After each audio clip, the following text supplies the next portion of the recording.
I'll just sort of go around here. We do have Nelson Burns, who's CEO of Coleman. Raise your hand here so people know who you are. See, we have Chief Lee from Kent Police. We have a commissioner in the second row, Sabrina Christian Bennett. Teresa Spike, we have to mention Teresa, our probation officer. Judge Oswald from Muni Court. Now let's see, oh, Sue Whitehurst is back there from Town Hall 2, the executive director. We have another executive director, Chuck Tuttle from Children's Advantage. These are all of our contract agencies. We have some police officers in the back, and one is dual duty, Major Masivi from the Sheriff's Department, and also a board member for the Mental Health Board, Sergeant Sabata from Streetsboro. Let's keep going around here. Oh, big tall gentleman in the back here, Bill Nome, is also our chair of the Mental Health Board. I'm going to introduce Sheriff later, so. Marie Fredericks, who's also a county commissioner. Okay, who else am I missing over here? Well, let's see. I think we caught most of the dignitaries, so to speak. So, okay, we are here today to learn about the Community Innovations. I need to say that Community Innovations Grant that was awarded to the Mental Health and Recovery Board by the Ohio Department of Mental Health and Addiction Services. The grant is really a collaboration among Coleman Professional Services, Town Hall 2, Summa Center for Traumatic Stress, and the Portage County Jail. And this is to fund increased services for incarcerated individuals with mental health and/or addiction issues. We do know that a high percentage of justice-involved individuals have experienced severe trauma throughout their lifetime. So to achieve some project goals to reduce recidivism, reduce jail overcrowding, this grant really does place an emphasis on trauma-related issues, as well as also assessing for other mental health issues, assessing for substance use issues, and also connecting individuals with necessary and needed services after discharge from the jail, which includes housing, employment, health services, as well as connecting them to mental health and addiction services as well. Both Coleman Professional Services and Town Hall 2 are currently providing services in the jail, and they'll tell you more about that in just a few seconds. In addition, the Summa Center for Traumatic Stress has also already provided some training. That'll be explained as well. I just want to say that I'm very thankful for the support from the Ohio Department of Mental Health and Addiction Services, and pleased with the strong collaboration that we have in our county between our mental health contract agencies, as well as our local sheriff and county jail. We really are working as a team, helping people with mental health and substance use disorders. And now, I'm very pleased to introduce and present to you our director of the Ohio Department of Mental Health and Addiction Services, Tracy Plow, who not only is a graduate of the Ohio State University, but also a graduate of the Kent State University. It's all yours.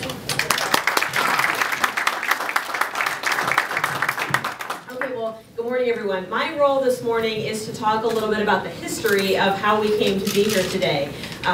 I want to go back probably almost 3 years now to when Dr. Mark Hurst, who's our medical director, who's here with us today, Chris Nicastro, who's our Bureau Chief for Criminal Justice Services, and a number of other state staff were invited to Mercer County, which is way on the western side of Ohio.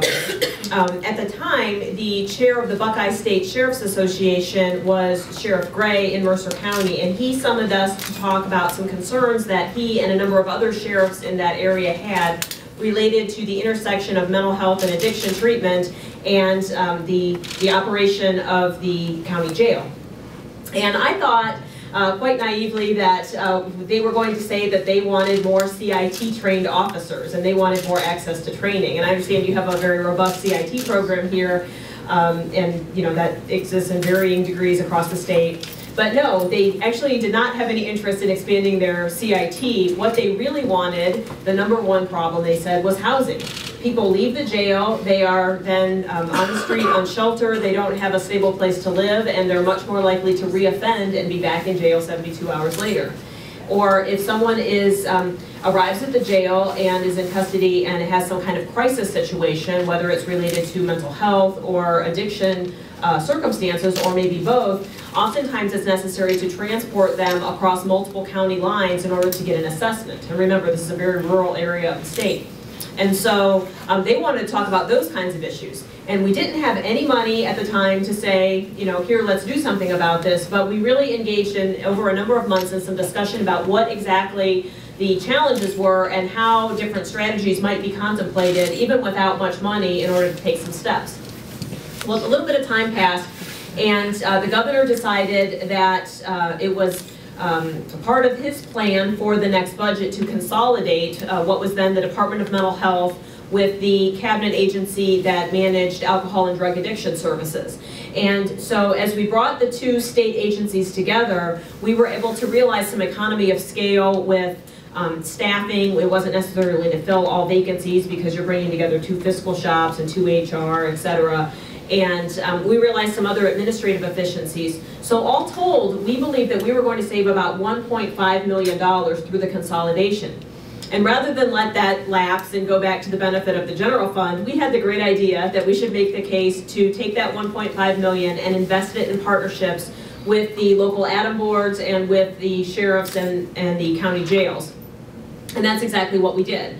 So we had $1.5 million appropriated last year, and then $1.5 million appropriated this year. And we did a series of competitive grants for communities, and they could propose different kinds of projects that would be meaningful locally, because, you know, you've seen one county and you've seen exactly one county in terms of what the circumstances are with the treatment capacity or the partnerships or the funding. And so we are now in our second year of funding. This year we have been able to launch 17 projects that affect 31 counties, because some ADAM boards are multi-county, and so you've got a broader reach in some cases.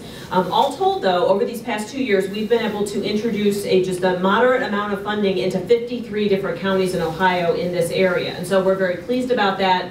And it is not a panacea, but I think it's a resource that had not been present in the past, and hopefully it's sparking more collaboration that we can then build on in the future. Since that time, I know there's a couple of county commissioners here, and since that time we've been in contact with the County Commissioners Association of Ohio as well, and they have specific interest in the costs and the outcomes related to this kind of challenge that's occurring in the jail and when folks discharge from the jail. So I anticipate that we'll continue to engage in partnerships in this area. But I just, want to say we're really pleased to be able to do this, and I think this is a step in what is a longer journey, and we will anticipate future progress as we go forward. So thanks for your attention today, and I can answer any questions, I think, at the end of the program if folks have any. So. Sure. Thanks, Tracy. Now I'd like to introduce our fantastic sheriff of Portage County, Sheriff David Doak. And by the way, she mentioned CIT. Sheriff Doak, along with Major Massimi, who actually started our program in 2006 through the Mental Health Board and has helped continue it. In fact, all our classes are held out at Sheriff Doak's shop. So we appreciate that. You're welcome. So, let you say a few words.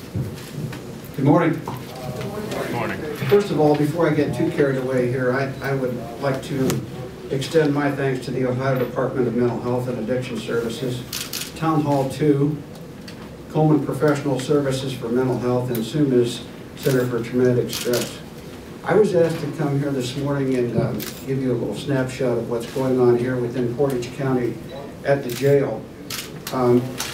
We are in an overcrowding we have an overcrowding issue right now, and I'm speaking here in Portage County, but I know that I'm speaking as well for sheriffs across the state and probably across the nation. The heroin epidemic is incredible. I've been doing this for 46 years now, and within the past 5 to 7 years of my career, the heroin addiction has taken place along with other drug addictions, and it's become an overwhelming problem for us. We have a jail overcrowding issue, particularly in the female housing area. If I had to point my finger at what was going on with crime today, it probably, most of it would be related to drug addiction. When we talk about burglary, theft, paper crimes, robbery, home invasion, auto theft, much of this money is recovered by those committing crimes to support an addiction. And that's an unfortunate place to be in society. It's even scary. I have a couple of grandchildren, and the other day I was sitting on the couch watching my grandson, who's about 18 months old, and I'm thinking to myself, well, where's society going to be if this keeps up? If it has not touched you or reached your family or a friend, believe me, it will. The overcrowding issue, let me touch on that for a minute. We have 34 beds for females at our facility. I'm thinking it was the day before Thanksgiving, we had 50 females back there. We've had as high as 60. The male population numbers are running pretty close to that. We're permitted to have a maximum of 218 inmates, and we have been at that number and beyond it a couple of times. And it's become an ever-increasing issue for us to try to manage inmates there. We are not in the business of mental health and rehabilitation. We run a jail. Unfortunately, that's what sheriffs do throughout the state. Jails are not good places to be. And there's some false perception that we are in the rehabilitation business, and that's not the case. We don't have the resources or the professional training to do that, and it takes collaboration. And without Coleman and some of the other services that we're able to provide for inmates here in the county, we'd be in a lot worse shape than we are. The heroin addiction, and I'm not talking about just heroin. I should mention that, you know, recently we have seen a surge and a spike in cocaine use again. Methamphetamines, we're out busting labs day in and day out. I talked to my drug czar the other day, who's the head of the countywide task force, and most every agency here within Portage County has some membership in the task force. So far in 2014, and this was up to about a month ago, they figured that we had taken about $6 million worth of street drug value off of the streets. That doesn't count what's out there that we have, you know, not had access to or seized. The jail population has increasingly been on the rise. And if something is not done in the future, I'm not sure where all of this is going to go. If I put on my taxpayer hat, I don't want to pay taxes to increase jail space.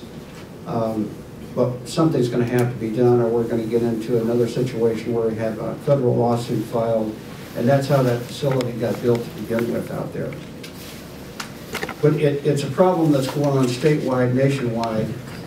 And we are not going to be able to fix this in law enforcement without the help of the community. This is going to have to be a community effort, and that's my view. And unless we get people turned around and get them back into society and make them productive again, these numbers are going to increase and things are just going to keep getting worse.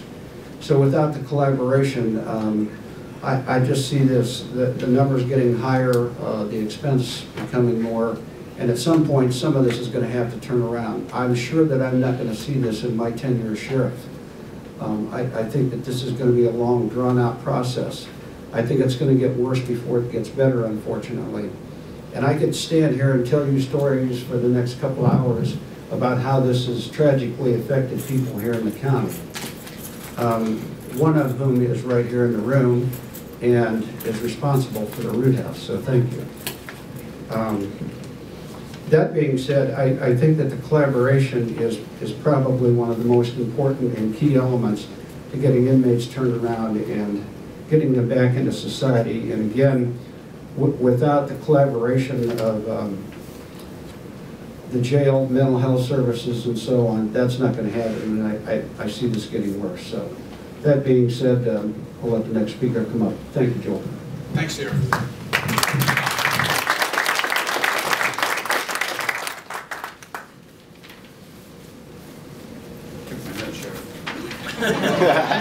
That's dangerous. Okay, I'm going to ask for Sandy Myers, who's the Vice President of Behavioral Health at Coleman, and she's going to be followed then by Rob Young, who's the Clinical Services Director at Town Hall 2, to take you into the program itself.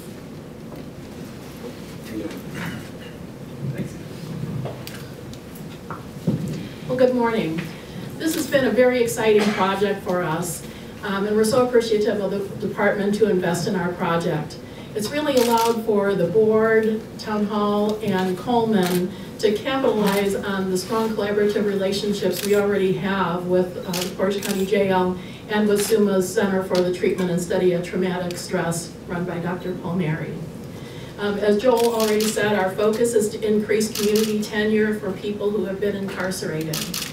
We modeled our program after the SAMHSA Gaines model because we know that of the women who are incarcerated, at least 96% have experienced complex trauma, and at least 89% of men who are incarcerated have experienced complex trauma. So our goal is to encourage successful transitions to the community through the support of our trauma-informed providers who help individuals navigate the transition. We're pleased that 50 of our providers in Portage County have received trauma-informed training from the SUMA Center for the Study and Treatment of Traumatic Stress. And furthermore, I think it's 8 additional individuals are receiving more advanced training in cognitive processing therapy and exposure therapy. We're very pleased to say that we have already exceeded our goal for the number of people served in the project. The number of people to be served was 50. And to date, we've already served 61 people at the jail who have received the mental health services provided by our trauma-informed staff. In addition, 12 people who have been released from the jail are now involved in trauma training or trauma therapy within the community. And I have to say that quite honestly, we underestimated the challenges of the transition when we were conceptualizing this project. So when we were conceptualizing the project, and Tracy alluded to this a little bit ago, when we were conceptualizing the project, our goal was really to assure continuity of services when people moved from the jail into the community. So our focus was to assure that people were receiving the mental health services, AOG services, and primary care. We have a wonderful jail liaison, Donnie Atherton, who's funded by the project and working at the jail and in the community. And what Donnie quickly identified is that people can't successfully transition if those basic needs are not attended to. So in addition to the continuity of services, he's also focused on housing and employment. And we're so proud that already, with the people who have been discharged, he's assisted 3 people in securing housing and 2 other people have housing pending. In addition, 1 person has achieved competitive employment and jobs are pending for 2 additional people. Our goal is for 40 people to not be reincarcerated, and we believe we're very much on target to achieve that overall goal. Thank you.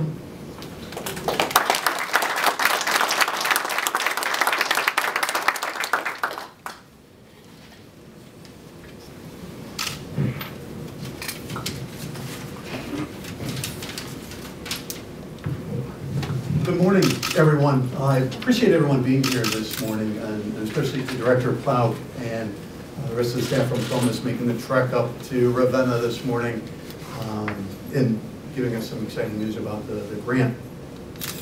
I've been in the addiction field, working in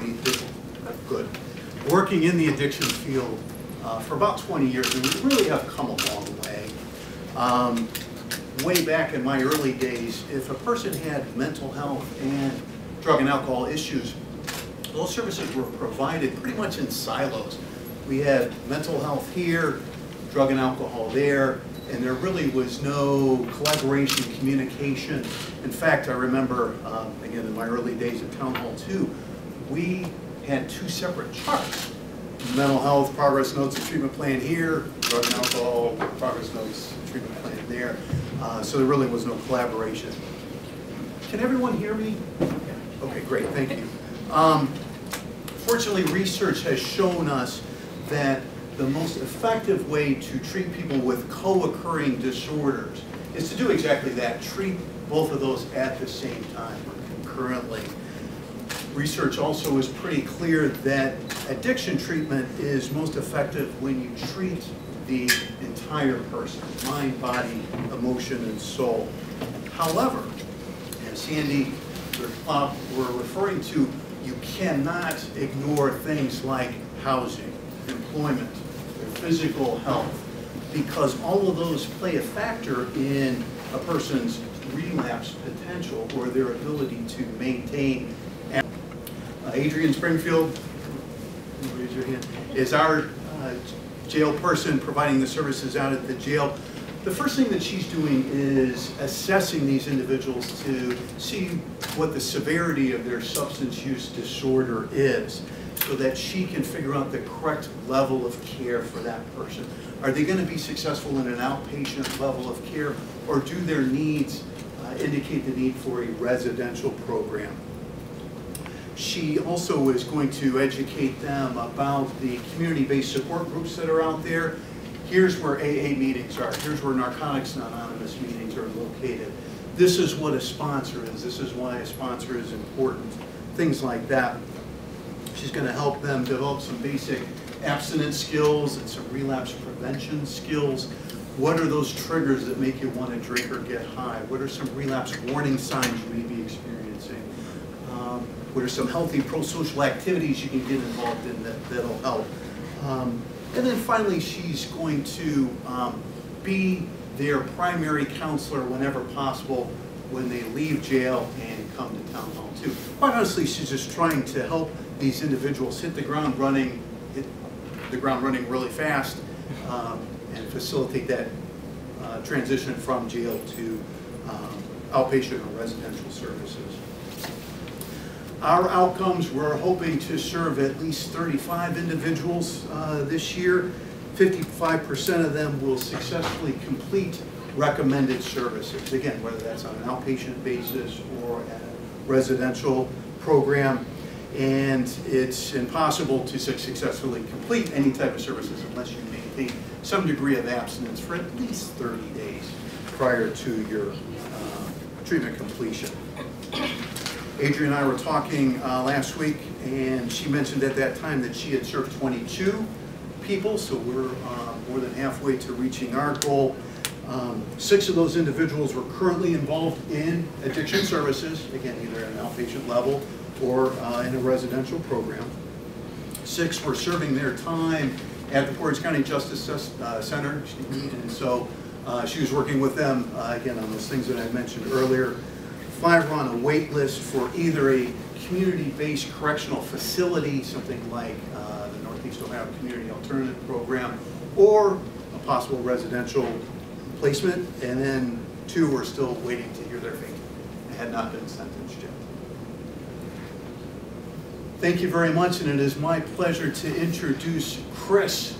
Chris is a consumer of our services, and he has graciously agreed to be here today. So please join me in a warm welcome for Chris.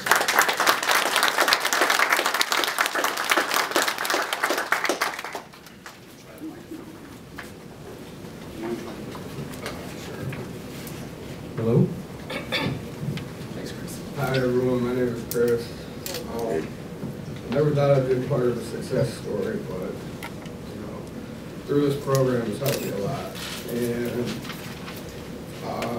I've never really had structure in my life. Like, I've sitting in jail. I've been in and out of jail all my life, and I was sitting in jail worried about what was gonna happen, and I had Coleman come talk to me, and Donnie and both Adrian came and spoke with me.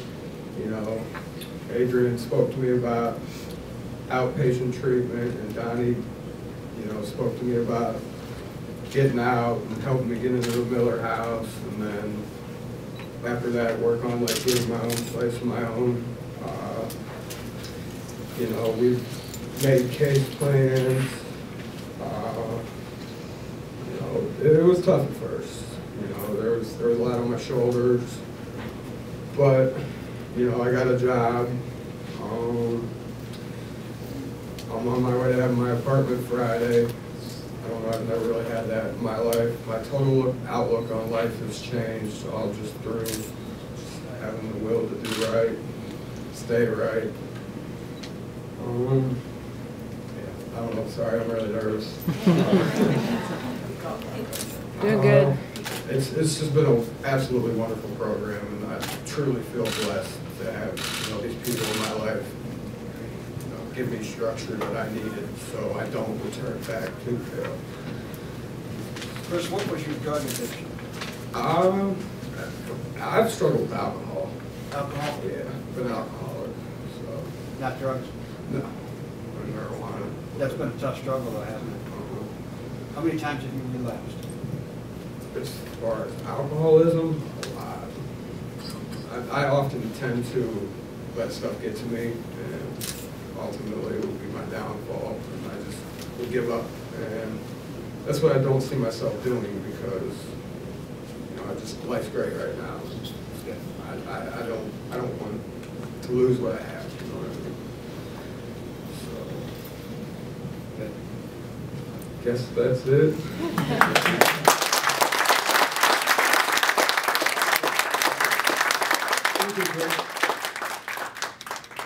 Before we close and open it for some questions, I have failed to recognize 3 of my other board members. And I have an 18-member board, and they're all my bosses, so this could be a fatal problem here. Jamie Sitko in the back, Jean Mills, and we have Karen Cox, who also wears another hat. She's also our local president of our NAMI chapter.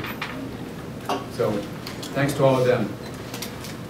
In closing, I do want to thank again the Ohio Department of Mental Health and Addiction Services for the support of our project, and also the great collaboration we have here with all of our contract agencies, and working also with the sheriff and the jail as well on this project, and including the SUMA Center for Traumatic Stress, who did training for both Coleman staff as well as Town Hall 2 staff in being more trauma informed. And that's actually one of our strategic goals for our board as a whole. And in fact, we set up some training for them in 2015 so they can become more trauma informed as well.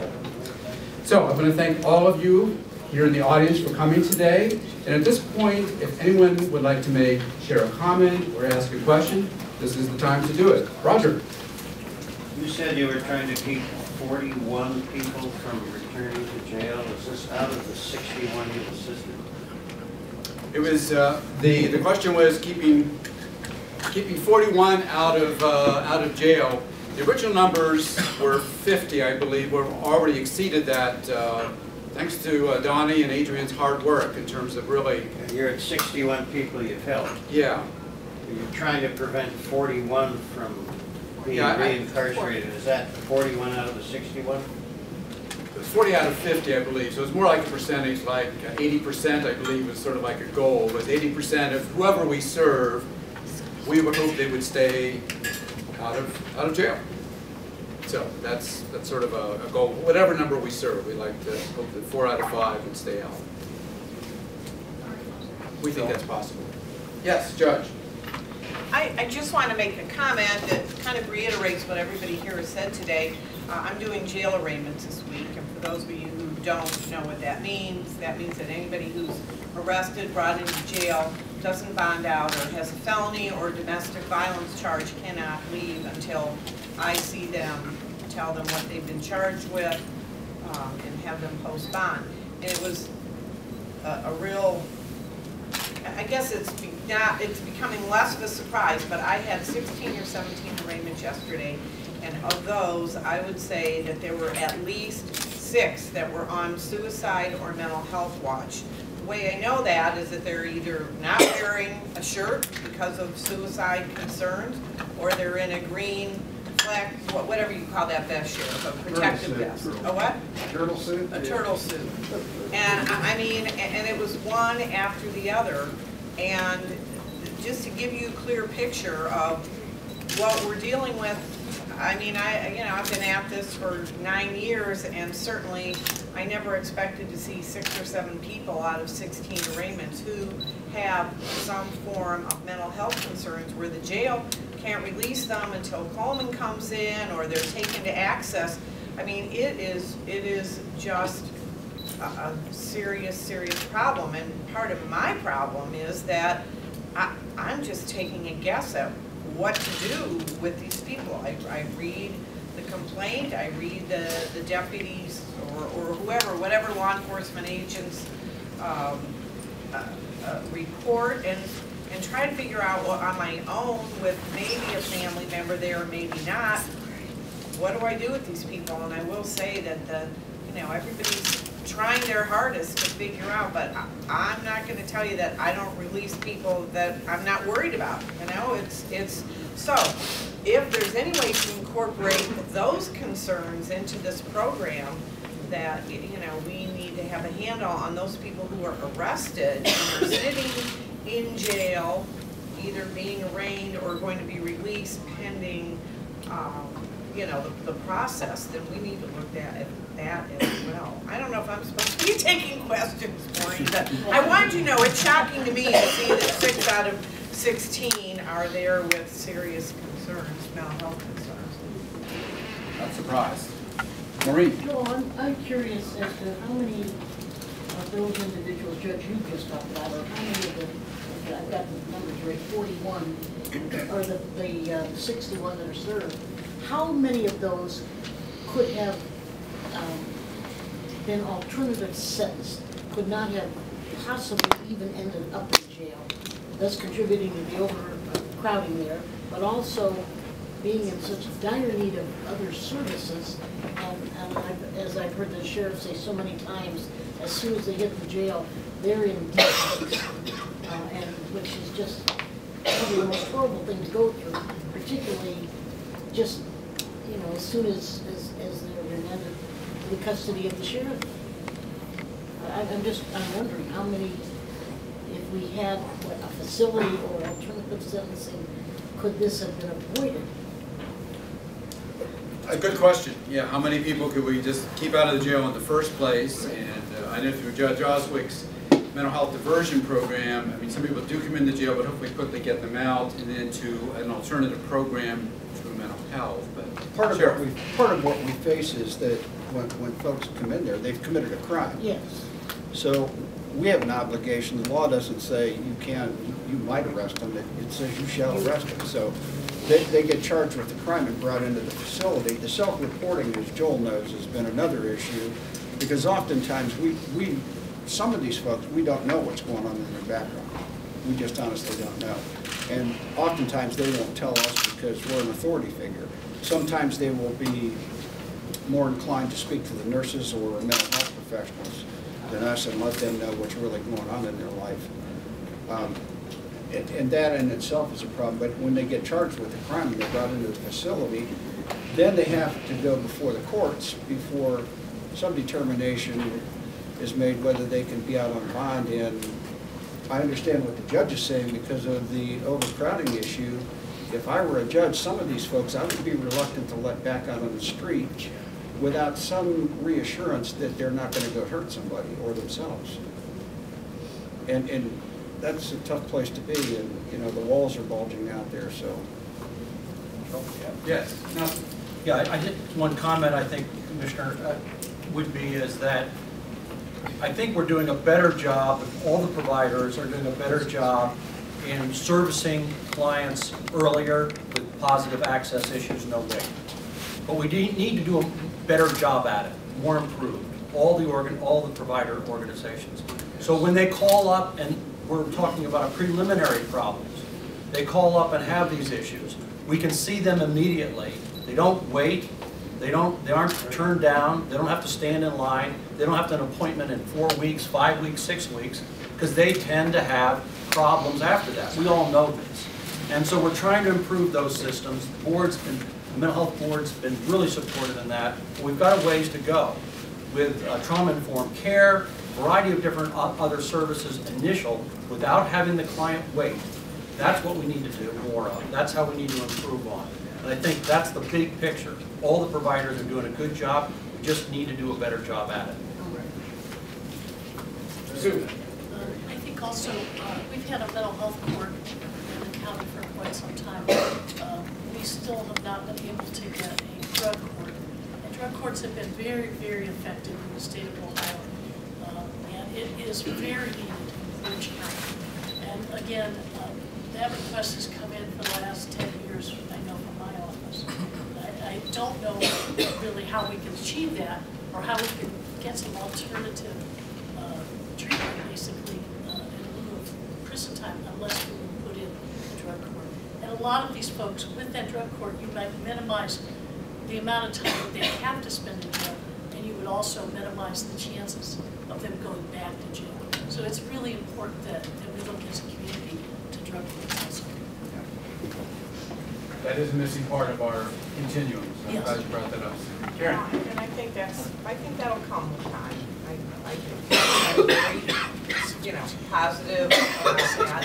But can I just say one thing, that because of the funding issues with the state of Ohio several years ago, even third-degree felonies are no longer considered mandatory prison time. So what has happened is that the state has basically, right or wrong, created the problem for us that we have that many more people now in the system who in the past may have gone to prison that we're supposed to deal with in our jail and in our community, but not any extra resources to do that. So that's created a huge burden on local resources.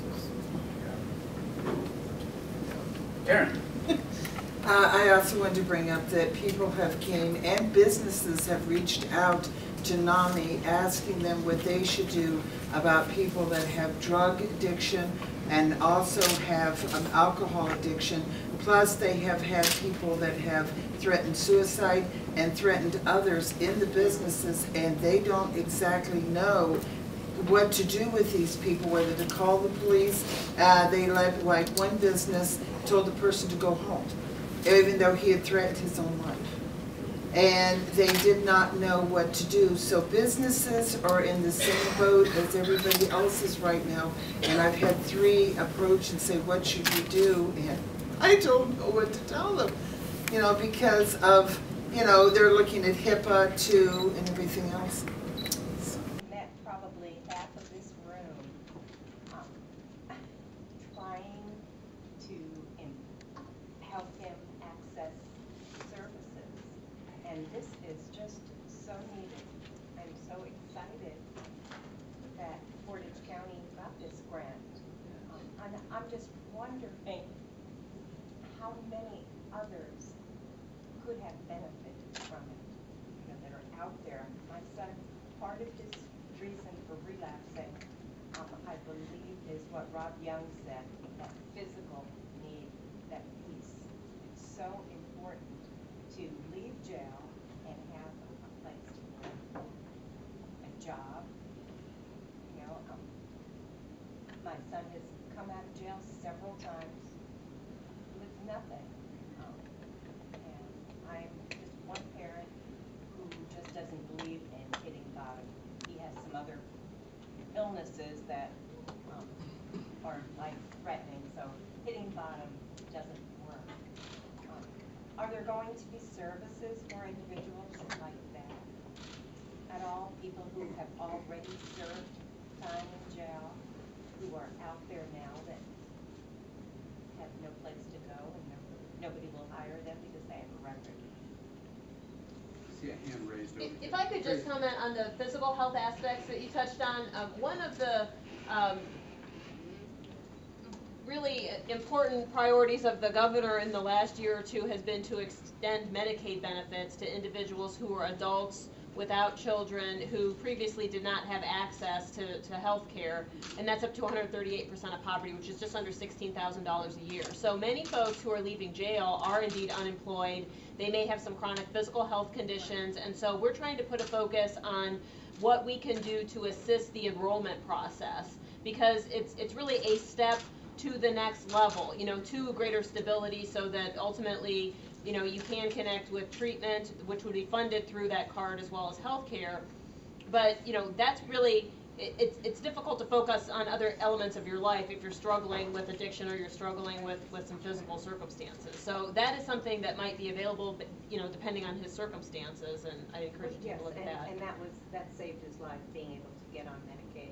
But still, there's employment issues and housing issues, which this grant will address directly. Honestly, the numbers are very large. I know, talking with Donnie, who's a liaison out there with Coleman, it's like there's too many for him to serve. It doesn't.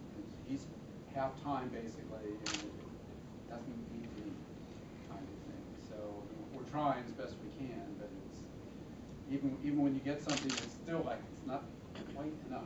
And I think, like what you said, the employment issues really are multifaceted, because someone may, I mean, connecting with a job, that creates routine. I mean, like you said, you know, you need some structure, and employment helps with that, certainly.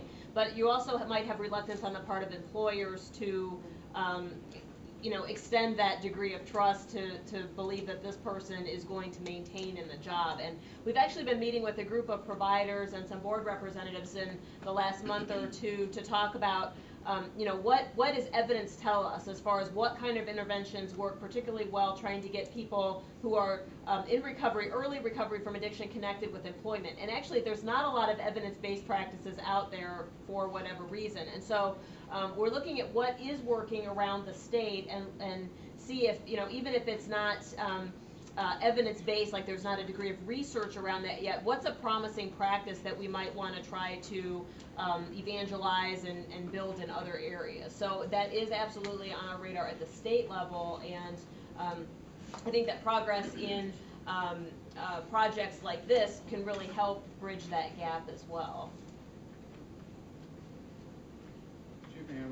Well, that was what I was going to say. It's hard because we need to find a way as a society to deal with or to talk with the employers, because they're afraid. They don't want to fellow working for them. They don't trust them. They don't know them. So as she was saying, it's great to hear that they're looking into that situation too. There's just got to be some way that the employers give them a chance. And although there is not a lot of employment out there now open for the general public, let alone, you know, somebody with issues, but that's not just here, that's all over the nation. I mean, it's a problem everywhere. Yeah, you're absolutely right. By the way, Valerie Root, with her grassroots effort, and other people that are here, helped get Root House, which is our men's residential facility. We have Jim Penter back there, what is your title there, Jim? Program manager. Program manager, I can never remember that. So, and Horizon House for women has been up for a number of years. Sue Whitehurst and Town Hall 2 and Rob Young, which has been also for inpatient residential treatment for women with addictions as well. So those efforts are there, but those units are always full now at this point. So it's like we create services, but they're not quite enough. There's always more need. So yes, Stacey. I'm curious if anybody helps so far as 24 years old or younger. Do we know? I'm not sure what anybody the helps question so far with this grant? The few that you've already served, do you anticipate many 24-year-olds or younger, since Ohio is defined as adolescents, does that take 24? I was just curious. I wanted to report back to the Columbus. This is basically there's 18 and they're in the jail. I think that's basically, it's just more of an age that they're in the jail. Age doesn't really matter. I don't even know, Donnie, in terms of even know what age groups are. Yeah, probably wide range. You know.